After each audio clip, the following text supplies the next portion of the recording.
N'oublie pas de t'abonner à la chaîne YouTube Togovi News.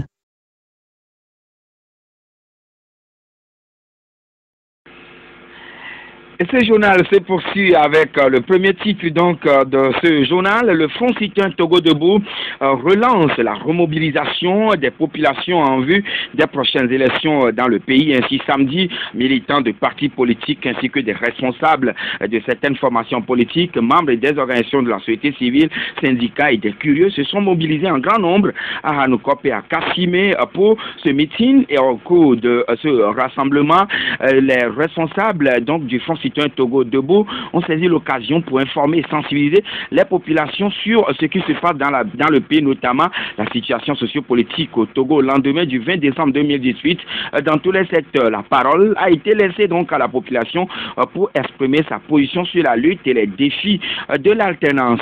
Très satisfait, professeur David Dosset, le premier porte-parole du Front citoyen Togo Debout, l'a exprimé au micro de Gilda Sadiakoto.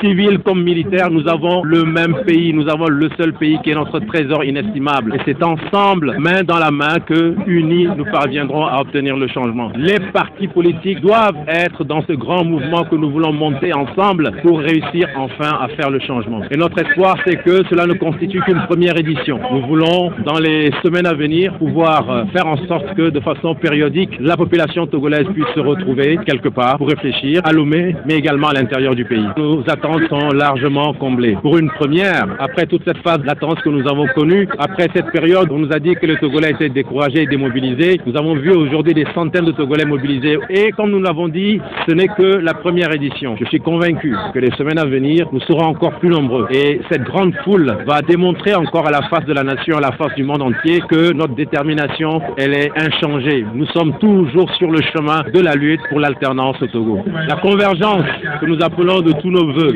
cette convergence, elle peut se faire. Elle peut se faire entre organisations de la société civile, elle peut se faire avec les partis politiques, elle doit se faire avec la diaspora, elle doit se faire avec tous les citoyens de tous bords. Et cet ensemble va redonner espoir à la population togolaise et faire comprendre à la population togolaise que la force est de notre côté. La souveraineté, elle est du côté du peuple.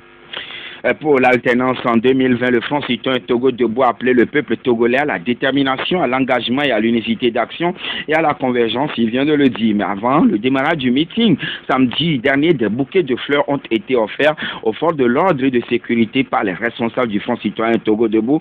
Un acte fort de signification selon le professeur David Dosset Ekwe. Mais pour lui, les Togolais iront se faire enregistrer lors de la révision des listes électorales et participeront sans embâche aux élections locales prévues pour le 30 juin. Mais pourquoi? Professeur David Dosset s'explique.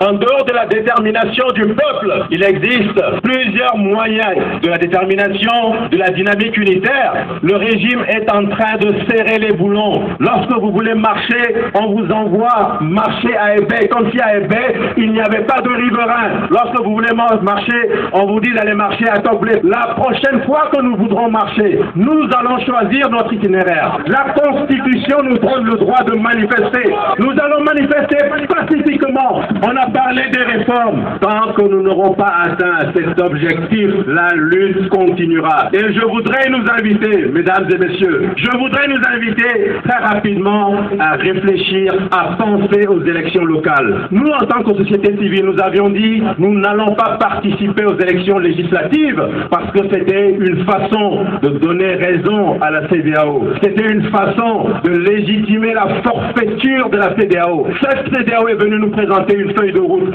Elle passe son temps à violer chaque étape de la feuille de route et à la fin elle nous dit allez voter comme si nous étions des cabris. Nous ne sommes pas des cabris, nous ne sommes pas des moutons. Nous refusons d'aller aux élections législatives imposées par la CEDEAO. Mais pour les élections locales, nous avons toujours dit il faut la décentralisation parce que, mes amis, la lutte, elle se gagne en bas et ensuite elle nous mènera à la victoire en haut. Nous irons aux élections locales. Nous allons nous faire recenser et nous serons vigilants parce que dans chaque bureau de vote, dans chaque commune, nous ferons en sorte que ce soit nos candidats qui gagnent. Et je vous assure que lorsqu'on aura gagné les grandes villes, Lomé, c'est nous qui allons gagner Lomé. Sokodé, c'est nous qui allons gagner à Sokodé. Bafilo, c'est nous qui allons gagner à Bafilo.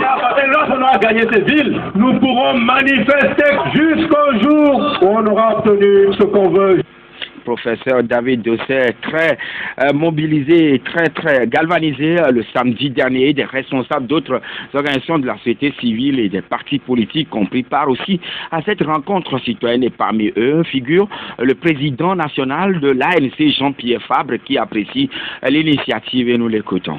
Très bonne initiative, ça doit être régulièrement repris tous les week-ends. Je pense que ça va permettre une remobilisation de la population. Qu'on soit de la société civile ou des partis politiques, on est tous citoyens togolais et donc on est tous concernés par ce qui se passe. Il faut éviter de diviser les Togolais, membres de partis politiques ou membres de la société civile. On est tous des Togolais et on doit conjuguer nos efforts pour sortir de cette situation. Nous sommes tous conscients de ce qui se passe et nous sommes satisfaits que tout le monde cherche à apporter sa contribution. J'espère que ça va permettre d'aboutir à quelque chose de solide pour qu'on puisse avancer. Nous ne sommes plus dans la C14. La C14 est là, nous sommes en dehors, mais nous travaillons avec tous les partis politiques, comme nous l'avons dit à notre départ de la coalition, avec tous ceux qui veulent s'associer pour qu'on règle le problème. Donc il n'y a pas de coalition par-ci, coalition par-là. Quand quelque chose ne marche pas, il faut avoir le courage de se retirer de ça. Justice et démocratie, c'est le thème retenu pour le colloque du Parti Pacte Socialiste pour le Renouveau PSR du professeur Wolu Komi qui s'est tenu samedi à Lomé. Militants, sympathisants, responsables de partis amis et responsables du parti se sont réunis dans l'enceinte de l'église presbytérienne de Nyekonakwe pour ce colloque destiné à faire l'état des lieux de ce qui se fait au Togo en matière de justice et de démocratie. Deux concepts très déterminants dans l'enracinement d'un état de droit. Professeur agrégé de droit Komi Wolu, secrétaire national du Pacte Socialiste pour le Renouveau. Justice et démocratie est un thème très important pour l'avenir d'un pays et surtout pour un pays comme le nôtre. Vous savez, lorsque dans un pays tout s'écroule et que la justice tient debout, c'est que ce pays forcément va se redresser dans les meilleurs délais. Mais lorsque la justice elle-même s'incline et vacille, cela voudrait dire que l'avenir devient sombre. Dans une démocratie, la justice, qui est un pouvoir séparé du pouvoir législatif et du pouvoir exécutif, doit être impartiale, ne doit pas se laisser instrumentaliser. Mais si cette justice, pour un oui, pour un non, peut mettre en prison des personnes, en réalité qui ne font que défendre leurs droits, bien évidemment, ce sont les droits qu'on est en train de tuer indirectement. Et vous voyez aujourd'hui, avec ces problèmes de manifestation dans notre pays, où les gens sont actuellement encore en prison pour ces manifestations, mais il convient de se demander si les règles en cours ou peut-être la façon dont on les met en œuvre n'exposent pas inéluctablement ceux qui veulent exercer leur liberté à un emprisonnement indu. Et vous savez que le pouvoir de juger est un pouvoir sacré. C'est un pouvoir très fort. Il peut mettre en prison qui il veut. Mais dans ces conditions, ceux qui exercent ce pouvoir doivent pouvoir le faire avec humilité et circonspection. En d'autres termes, ils doivent pouvoir bien évaluer les situations et les conséquences pratiques des dispositions ou bien des mesures qu'ils prennent. Parce que chacun d'entre nous, chaque citoyen n'a qu'une seule vie. Et une décision mal rendue ou un comportement inapproprié d'un juge peut détruire toute une vie. Il ne s'agit pas forcément de désigner des coupables, mais de dire ce qui éventuellement est bon. Et aussi ce qui est moins bon, pour qu'on puisse corriger ce qu'il faut corriger. Et ceux qui exercent le pouvoir puissent ne pas oublier la vraie finalité de la justice. Des sociologues, philosophes et juristes ont chacun de leur côté décortiqué le thème de ce colloque aux participants. D'autres sous-thèmes, à savoir l'indépendance de la magistrature et du magistrat et la contribution du juge à l'enracinement de la démocratie, ont été également développés. Le PSR appelle donc les partis de l'opposition à rester soudés pour la suite de la lutte. Et nous réécoutons professeur Wolu Komi qui donne sa position sur la position de son parti sur les prochaines locales. Ce colloque se tient à un moment crucial dans la vie de notre pays. Parce que après des mois d'espoir résultant de la mobilisation du peuple togolais en vue d'une alternance, malheureusement, les élections se sont passées dans des conditions inattendues et ce sont des élections qui ne sont pas dignes d'un État moderne. Et ce fut une sorte de désespoir. Mais dans ces conditions, les formations politiques de l'opposition auraient dû se resserrer les rangs. Mais malheureusement, nous avons cherché mutuellement les uns à accuser les autres, ce qui a fragilisé notre lutte et a remis en selle un pouvoir en réalité qui était à l'agonie, un pouvoir jusqu'à présent entièrement rejeté par le peuple. Et dans ce contexte, nous ne devons pas perdre espoir parce que, avec certitude, aucune dictature n'a pu définitivement vaincre un peuple.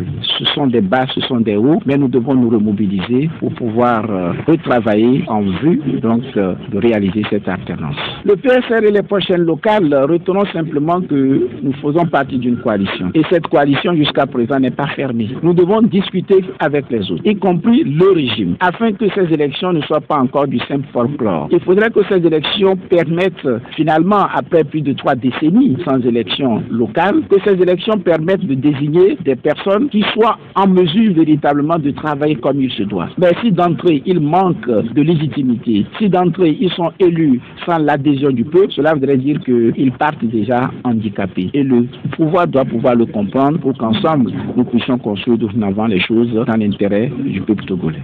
Et UNIR de son côté a choisi la ville de Thiévié pour organiser une rencontre de la cellule de réflexion qui était à l'endroit des militants de UNIR de cette localité placée sous le thème communication et mobilisation, nouveaux défis pour les locales et la présidentielle de 2020 pour l'administrateur principal de la cellule de réflexion UNIR, Enyaniba Kodjo Esseni, le Togo étant à la veille des échéances électorales, notamment les élections locales et présidentielles. Il est très important de mobiliser les militants pour qu'ils soient derrière le président de la République, Fonya Singbe. Aujourd'hui, notre connexion, c'est d'être ensemble et communiquer avec les militants, d'être mobilisés derrière le président de la République. Nous sommes ici non seulement pour être connectés en famille, mais également pour que chacun soit en éveil et savoir que 2020, c'est maintenant à affirmer l'administrateur principal de la cellule de réflexion UNIR. L'occasion a été également pour les organisateurs de présenter le plan national de développement PND aux militants participant à cette rencontre. Le PND indique, M. Esseni, est un projet novateur qui doit être porté à la connaissance de toutes les populations. Le PND est un projet novateur, un projet qui va accélérer notre croissance économique. C'est un projet dont toute cette nation doit connaître les atouts, a-t-il souligné. Il a également fait savoir que pour vulgariser les projets et les réalisations du chef de l'État, les militants doivent les approprier, avoir la connaissance effective et réelle de ces projets. Il faut souligner que la cellule de réflexion UNIR a pour objectif l'interconnexion entre les militants et les réalisations du chef de l'État. Radio Victoire. Lancement officiel samedi dernier des activités de l'association Fédération pour la paix au Togo et dans le monde, FPTM. Ce lancement placé sous le thème Bâtir la paix donne ainsi le ton pour le démarrage des activités de cette association créée le 12 janvier dernier, dont l'objectif principal est d'œuvrer pour la paix partout dans le monde, en particulier au Togo. Au cours de la cérémonie, professeur Agnon Bedel de la diaspora a été investi ambassadeur de la paix et nommé secrétaire général de l'association. Ce dernier, heureux de son investiture, compte œuvrer d'ailleurs pour la paix et le développement au Togo. Professeur Agnon Bedel.